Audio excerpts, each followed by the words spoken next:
tayo ngayon sa kalagitnaan ng Commonwealth.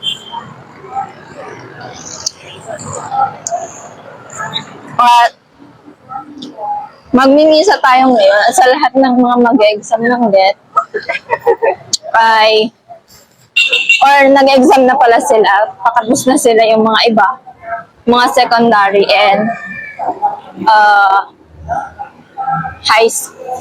secondary and elementary. Mga secondary for sure, patapos na din sila. Yung mga elementary, tapos na yung mga yan. Andito ako ngayon sa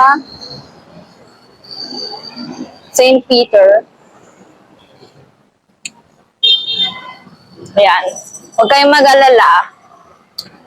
Sign na to, papasa kayo. Relax lang kayo habang naghihintay ng result. At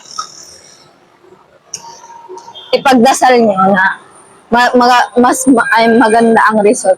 Papasa kayo, huwag kayong mag-alala. Tara, simba muna tayo at ipagdadasal ko kayo lahat.